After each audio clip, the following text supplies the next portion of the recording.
Salut tout le monde! Alors aujourd'hui est un jour spécial pour moi car j'ai reçu mon salaire. Et pour fêter l'occasion, j'ai décidé de m'offrir un manga. Mais pour tenir jusqu'à la fin du mois, j'en achète qu'un seul par semaine, c'est décidé!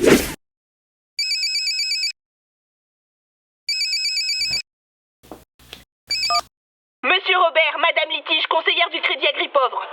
Ça fait à peine un jour que vous avez reçu votre salaire, vous êtes déjà à découvert. Je vous veux dans mon bureau immédiatement avec votre carte bancaire et votre carnet de chèques.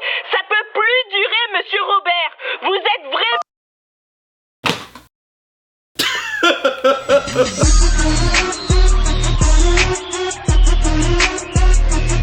Vous avez dû le comprendre, j'aime les mangas. Je dirais même plus, j'adore les mangas. Mais honnêtement, il y a des choses qui reviennent assez souvent dans la BD japonaise et que je trouve plutôt chelou. Déjà, les personnages principaux. Vous remarquerez que la plupart du temps, ce sont des ados, voire des pré-ados, donc des gens plutôt jeunes. Et pourtant, malgré leur âge, ils ont tous des objectifs de malade. Ou des buts dans la vie qui demandent de prendre des décisions d'adultes et d'avoir un niveau de maturité assez élevé. Honnêtement, moi, ça me perturbe parce que moi, à leur âge, mon rêve c'était... un jour...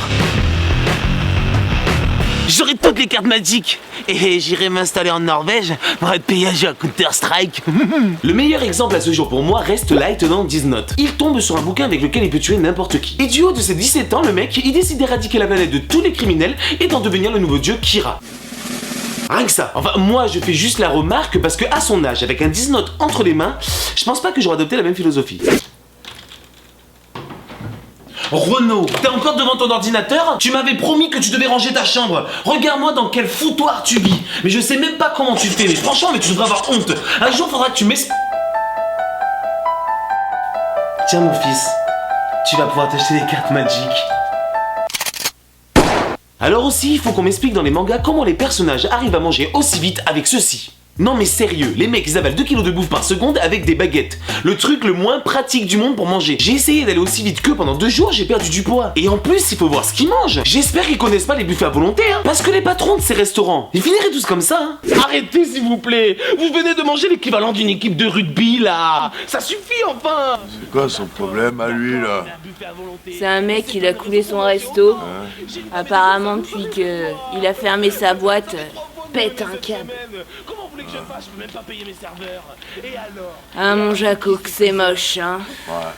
Et qu'est-ce que vous voulez que ça me fasse, que vous soyez Super Saiyan? Il faut savoir que la plupart des mangas à succès aujourd'hui sont de type shonen. Et qui dit shonen dit baston. Et c'est là qu'il faudrait qu'on m'explique une bonne fois pour toutes pourquoi les personnages, quand ils se battent, ils se sentent obligés de hurler le nom de leur technique. Gomu Gomu no Bazooka Kamehameha. Non mais les mecs ils sont en plein duel contre des adversaires de malades et ils risquent leur peau à tout moment, mais ils prennent le temps de hurler le nom des techniques pour faire plus classe. Non mais sérieux, dans la vie de tous les jours, ça doit faire super chelou. Ça c'était quoi, but 2003? Mais en 2003 t'étais même pas né gros, arrête. La tête de ma mère, j'étais d'où t'étais né quoi? Bah y'a Tchoul. On se le fait ou quoi? Ouais vas-y viens on se le fait terre. Dans la vie, y'a des bas, y'a des hauts, y'a les vrais, y'a les faux, ceux qui racontent l'histoire, et les héros, des amis, changent plus que la météo.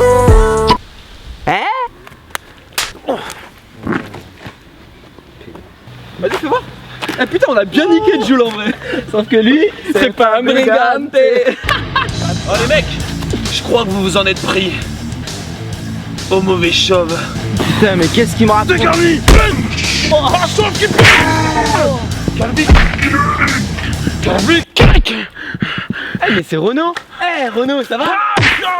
Coup de poing gratuit. Alors dernière chose sur les techniques, vous constaterez qu'elles seront soit dites en version originale, soit traduites en anglais. Alors pour ça, franchement, je les comprends. Parce que passer de longues années à s'entraîner difficilement pour apprendre à maîtriser une technique infaillible et arriver devant l'ennemi pour hurler un truc comme ça, Ich werfe Shuriken-Wind und ich liebe deine Mutter, dankeschön bitteschön ach. J'arrive à comprendre que les mecs aient peur d'être complètement décrédibilisés. Et je finirai sur les personnages féminins. Alors les amis, je vous présente Tomoko Nomura, une des élèves de la classe d'Onizuka dans la très célèbre série GTO. Ah, excusez-moi, j'ai juste oublié de préciser qu'elle a 15 ans. 15 putains d'années et elle est foutue comme une actrice porno. Alors petit message pour vous mangaka sensei. Je veux bien comprendre que rajouter des formes à un personnage féminin lui donne un côté accrocheur. Mais faut pas oublier que ce sont des ados bordel. Enfin, moi ça me frustre parce que ma nana à 15 ans, elle ressemblait à ça. Elle est belle hein.